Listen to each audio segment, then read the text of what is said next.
ശ്രീമദ് ഭഗവത്ഗീത. ഭഗവത്ഗീത നമ്മെ പഠിപ്പിക്കുന്നത് എന്താണ്? ഭഗവത്ഗീത ഒരു മതഗ്രന്ഥം മാത്രമല്ല, മനുഷ്യ ജീവിതത്തെ ധാർമ്മികവും ആത്മീയവും സമതുലിതവുമാക്കി മാറ്റുന്ന നിത്യജീവിത മാർഗദർശകമാണ്.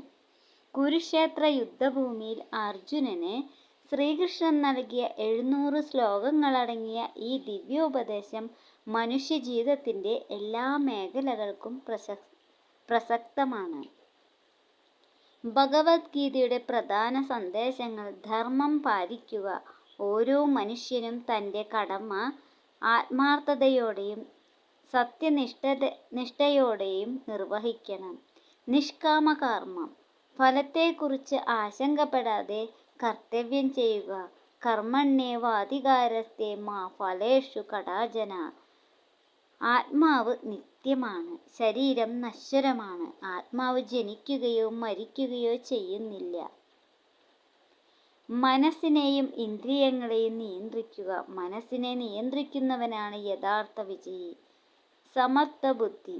വിജയത്തിലും പരാജയത്തിലും സന്തോഷത്തിലും ദുഃഖത്തിലും സമചിത്തത പുലർത്തുക. ഭക്തിയുടെ മഹത്വം. അനന്യഭക്തിയോടെ ഭഗവാനെ ശരണം പ്രാപിക്കുന്നവരെ ഭഗവാൻ ഒരിക്കലും കൈവിടില്ല. ജ്ഞാനത്തിൻ്റെ പ്രാധാന്യം. അജ്ഞാനമാണ് ദുഃഖത്തിന് കാരണം. ജ്ഞാനമാണ് മോക്ഷത്തിലേക്കുള്ള വഴി. കർമ്മയോഗം, ഭക്തിയോഗം, ജ്ഞാനയോഗം.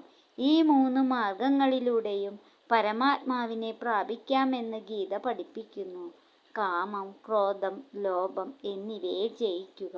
ഇവ മനുഷ്യൻ്റെ ആത്മീയ പതനത്തിന് കാരണമാകുന്ന പ്രധാന ശത്രുക്കളാണ്. മോക്ഷമാണ് മനുഷ്യജീവിതത്തിൻ്റെ പരമലക്ഷ്യം. ജനന-മരണ ചക്രത്തിൽ നിന്ന് മോചിതനായി പരമാത്മാവിനെ പ്രാപിക്കുന്നതാണ് മനുഷ്യജീവിതത്തിൻ്റെ അന്തിമ ലക്ഷ്യം. ഭഗവത്ഗീത നമ്മെ വളർത്തുന്ന ഗുണങ്ങൾ: സത്യവും ധർമ്മവും അഹിംസയും ദയ, ക്ഷമ, ആത്മവിശ്വാസം, ആത്മനിയന്ത്രണം, വിനയം, ഭക്തി, സേവന മനോഭാവം എന്നിവയാണ്. ഓം നമോ ഭഗവതേ വാസുദേവായ. സർവം കൃഷ്ണാർപ്പണമസ്തു.